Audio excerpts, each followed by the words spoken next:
You got me. I love it.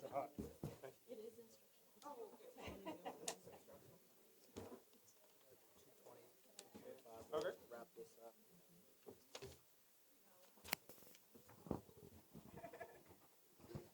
Well, good afternoon, everybody. I am Josh Stein. It is a pleasure to be with some of the teachers here at East Meck, and I'm going to have each of you introduce yourself and identify where you teach. The topic of the day has to do with cell phone policies. And I've already been chastised for taking my phone out during instructional hours. Principal Dry over there just gave me a tour along with some of the student ambassadors. What an impressive campus East Meck is. The students are really thriving. They're engaged in their studies. It was a real delight to get an opportunity to go to an auto mechanics class, two crafts classes, and I just got to taste the wares of the culinary arts students, and it's very impressive. When earlier this year, actually last year, now that we're in 2026, I was honored to sign a piece of legislation that prohibited cell phones during the school day in North Carolina's high schools and middle schools because of the distraction that they present to children. And what I hope that we do today is flesh out how that policy has been rolled out, how it's working. I created a task force on student safety and well-being. The first task I assigned to them was developing a model policy on on cell phone free schools to help school systems as they dealt with this new regulation. The regulation took effect 2 weeks ago, January 1st. Many schools adopted it at the beginning of the school year, which I think you all did, is that correct? In anticipation of this new policy. So let's have a conversation about what the policy has been like. And I also just want to thank these teachers. The teachers today in North Carolina are actually earning less on a real basis this year than they did last year. We're among the lowest paid teachers in the entire country here in North Carolina. We're 50th in the country in school funding effort by the state. 50th, dead last, absolutely unacceptable. Teachers are the #1 factor of in-school success for students. It is time that we pay teachers to show the value that we put on you all. So that's an aside, but I never miss an opportunity to thank and lift up our teachers. So why don't we go around the room, the table, say your name, your subject, and then we'll dive into the subject matter of school phones. Hi, my name is Ashley Barbie, and I teach Math 1 and Math 3, and I'm actually midway through my 30th year of teaching in North Carolina, and it's still very delightful. Hi, my name is Deanna Miller, and I teach AP U.S. Government and Politics and IB History SL. This is somewhere around the 8th year teaching. Hi, my name is Frida Ibarra. This is my 10th year in education. This is my first year as a high school counselor. I was a former teacher, and specifically here at East Meck, I was a Spanish for native speakers teacher. And we actually have a curriculum where students get to look at research on how phones, social media impacts them for the Spanish for native speakers curriculum. Hi, I'm Kaylin Forney. I teach all Math 1 classes, and this is my 2nd year teaching. Hi, my name is Eric Wajalewski. I teach all the levels of physics that we have here. This is 25 years of teaching for me. Hi, I'm Becky Lentz. I teach multilingual learners, specifically English 3, and this is my 14th year teaching all 14 here at East Meck. Lovely, thank you. Put your head back last year before the policy took effect. What was the impact of cell phones on a student's daily life, on your daily lives as teachers? It had been your life for a while, so you're probably used to it at that point. Yeah, I would say, again, teaching for 25 years now, that was probably one of the biggest behavioral issues before the policy came out that we had was there was always, no matter what you had in your classroom as a rule, that I think you're always battling it, whether it was, and I've taught I taught some time in California, I taught some time in New York, and now here in North Carolina. So it's, I would say, universal. The issues that I saw everywhere was, it was always a battle, and it depended on the administration you had of how supportive they were in you enforcing in that rule. So it was not a whole lot of consistency, and every year it felt like I was trying to reinvent a way to gain that, make it work better. It's swimming upstream in terms of implementation. Yes. Just to add to what he said, because it wasn't consistent, it was hard within your own classroom to try to set that bar. Students would always push back. You know, why do I have to do it this way in your classroom when I don't have to do it this way down the hall? And so it became just another thing to have as a tug of war for between teachers and students in classrooms. Creating conflict, yes. Thank you. I was just going to add to that, that after 28 years of experience, I taught the summer of 24 at CMS Alternative School for the summer, and I saw firsthand how beautiful it was for students not to have cell phones because they, could not have their cell phone with them during the day. It was lovely. And now I feel like that's more what our classrooms look like. Another thing I wanted to comment on is that before the policy, they may not have them out, but yet they may ask to go to the restroom and stay gone an extensive amount of time. So even though they were not having them out in the classroom, it still was very much interrupting instruction. But it is much more now, like with the no phones and the backing of the policy, it is drastically different. A little, not off topic, but in addition, in my class when I taught, I saw the lack of socialization because they had their phones, especially right before the bell rings, or we have, an odd day where we're kind of having a celebration, or we're looking at something that is not instructional specific, and taking those phones, not taking, but allowing the students to put them away, allowed for them to socialize. So at the end of the year, I usually got comments from students saying, well, now I have my best friend, thank you. Because not only was I asking them to put their phones up, but also was making them switch seats. And I think they don't realize at the time how important it is to interact with those around them. The lack of consistency also creates conflict because if I do it one way, Barbie does another, then they get, irritated at us as like, why don't you guys do it the same? But those conflicts also have a negative impact upon our relationships with students, and those are really important just for how we move through things day to day, but also their learning overall throughout the year with us. Yeah, just to piggyback on what everyone has already said, that was basically my main talking point. I started collecting phones from students 3 or 4 years ago when I realized it was an issue before this policy came out. And now it's easier that everyone does it. And instead of me being the bad guy, I get to make you the bad guy that you make me do this. Have you been talking to my children?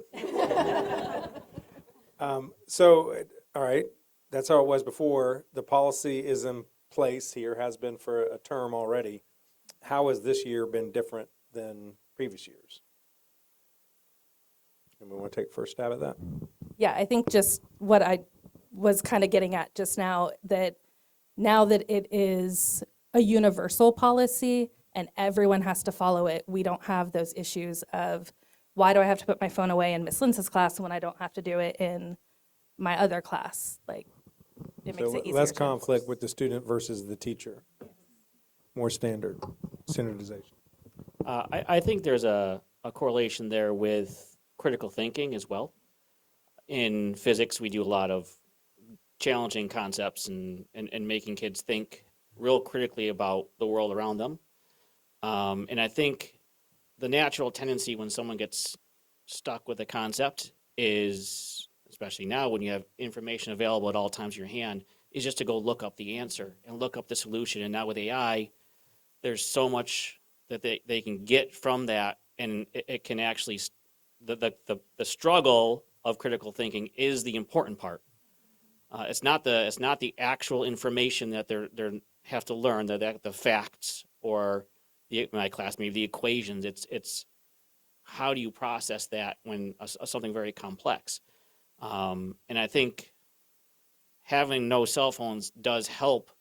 Is they don't have it immediately on hand. Well, now they have Chromebooks in my class, though those are closed. I'm trying to take away that technology issue unless we need them, unless we need that Chromebook for something, so that they can really struggle and be okay with that and learn from that. It's interesting you say that because I just came from the auto mechanics class, and I took auto mechanics my senior year in high school, and I just have this very vivid memory. It was Jim Turner with teacher, and when I'd encounter problems in classes, I would just kind of go talk to the teacher, which I guess was the old school Google. And I'd be like, help me with this, help me with this. And I went and I was having trouble with something in the engine, and he said, just go do it. And so then I went and I banged it a few times, and then I got it. And it was just, that lesson stuck with me to this day. That just the ability to overcome something that initially is difficult if you just keep at it. And so I hear what you're saying.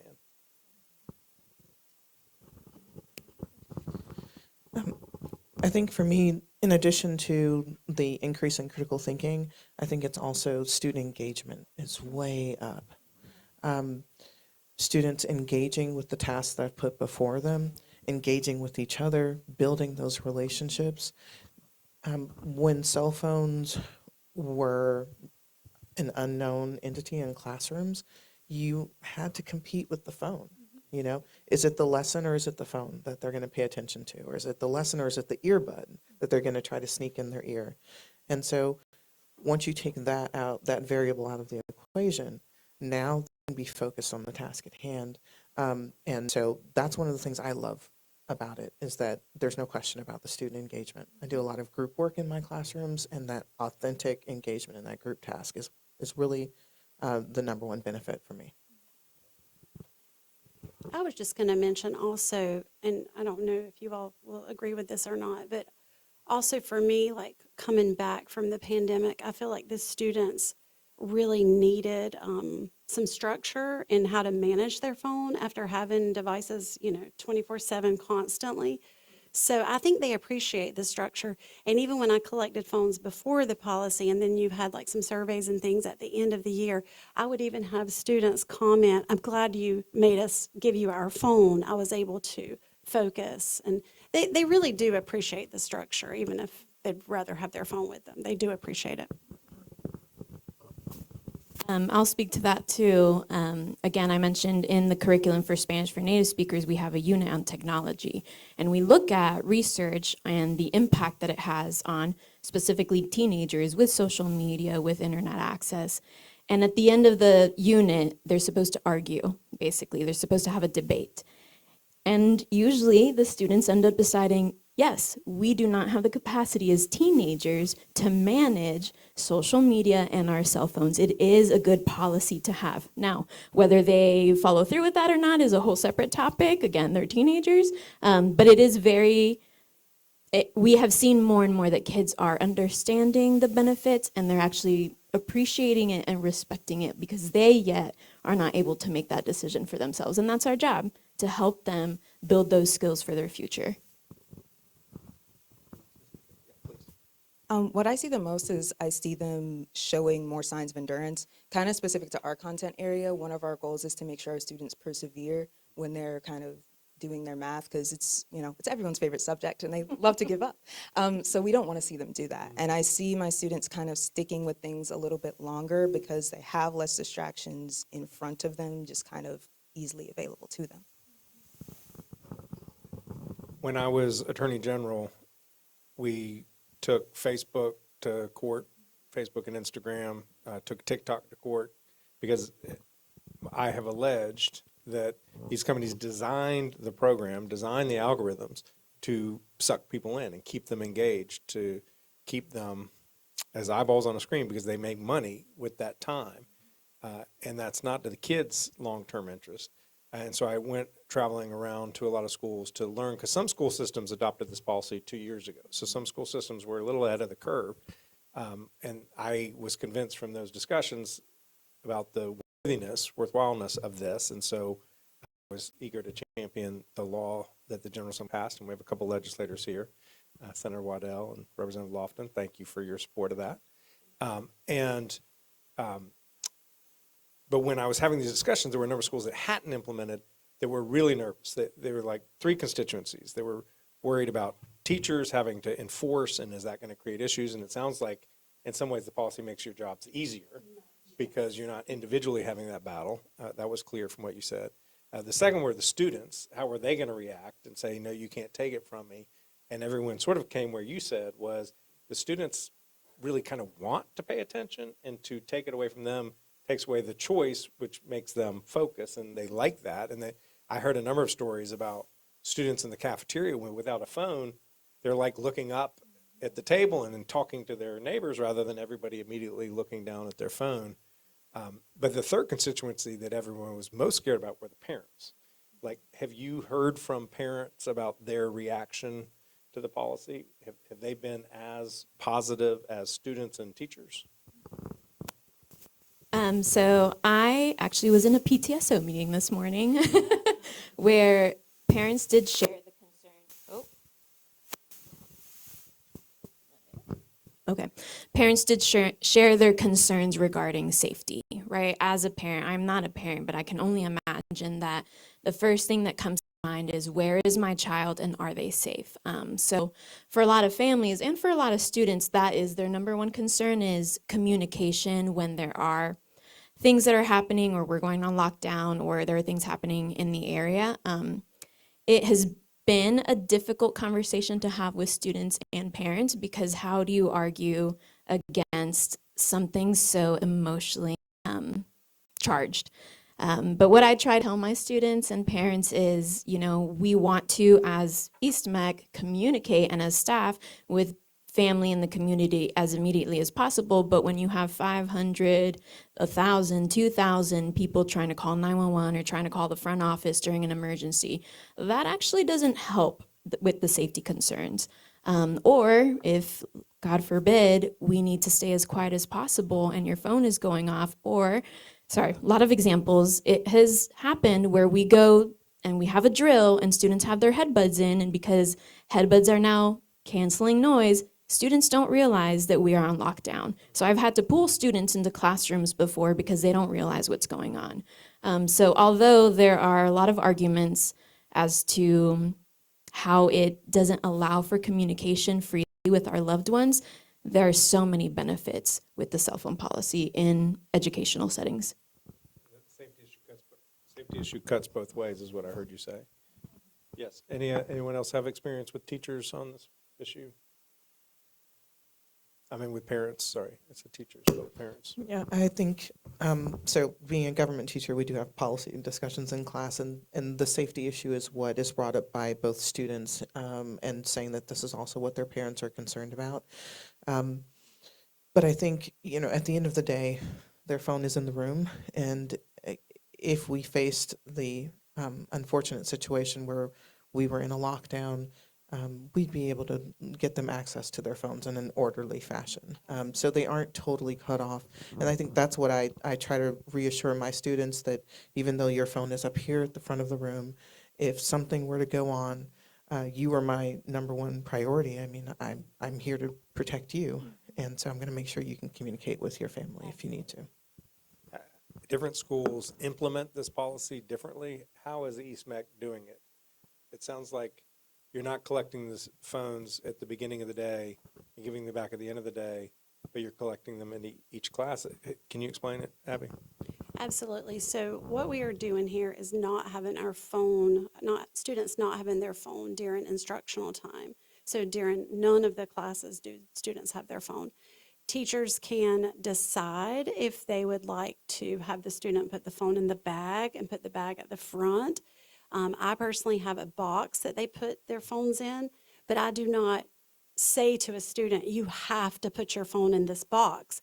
If they, some students are different about their possessions, and so they can take their phone, show me they put it in their bag, and put their bag at the front of the room near the box. I've got a couple students in each of my classes that when I look at the phone slots, I already know their bag is there and their phone's there. So we're not taking them or forcing them, you have to put your phone in this box.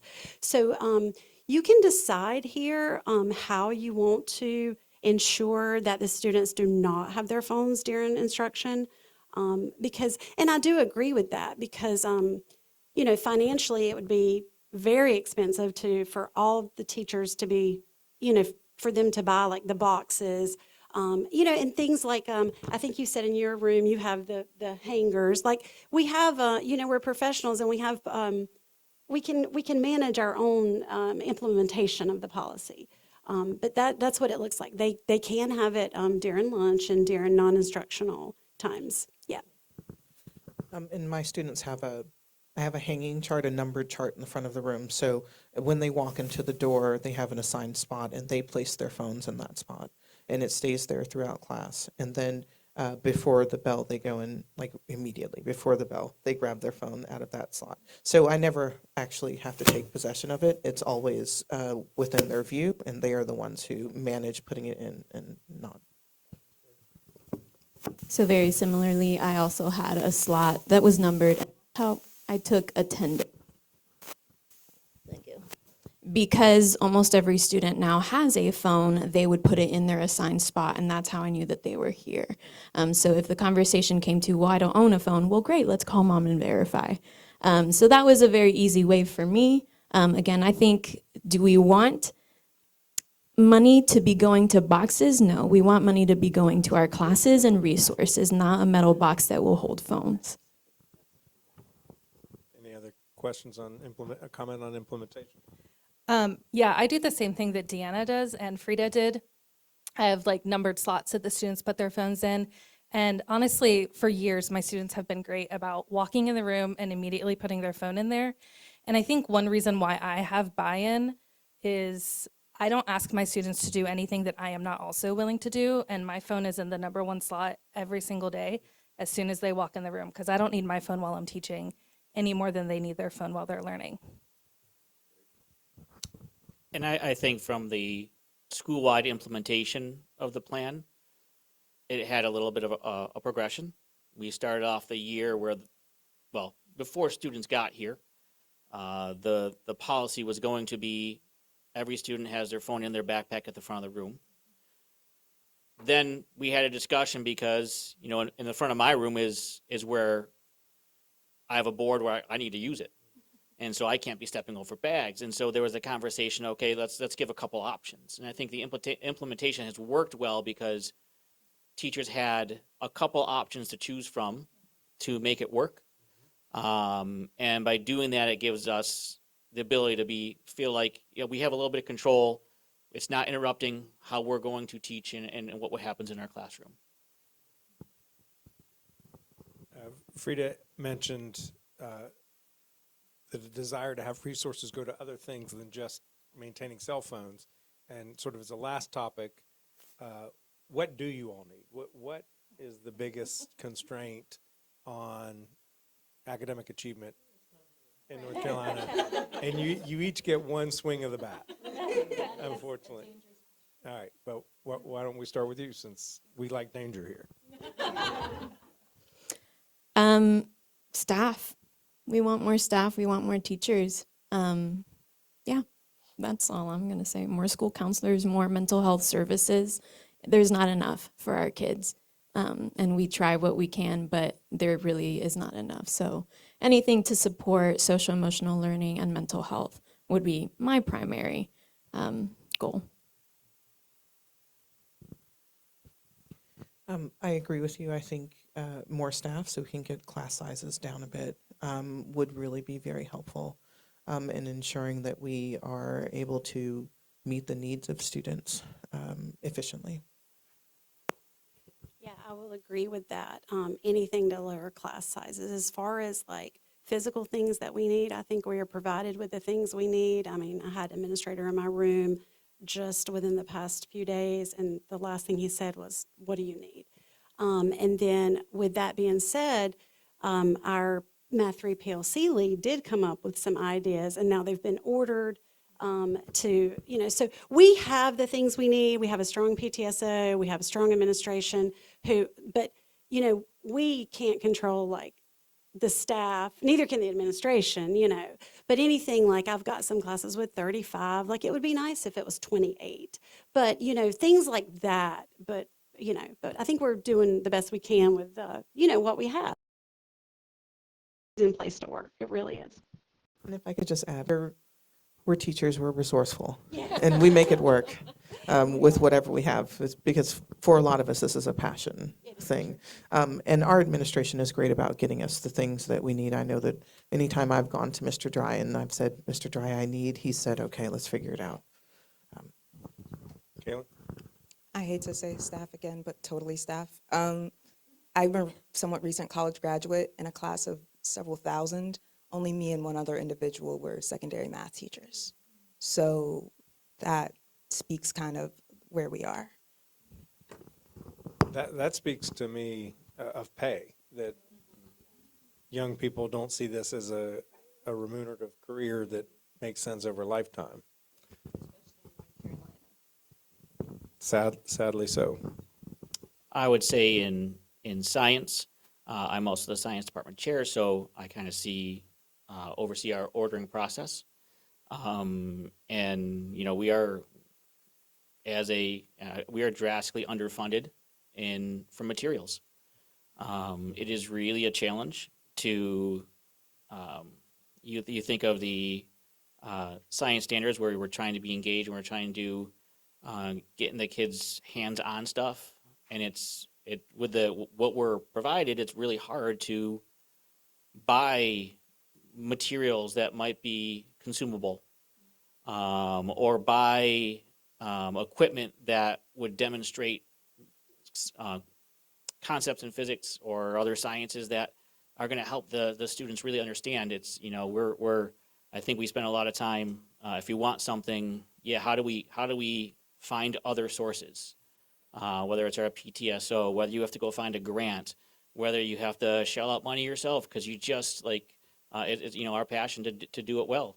And so for me, it would be having the funding to supply our science classrooms. Yeah, I'm just going to kind of piggyback on what everyone else said. ML class sizes are generally pretty small.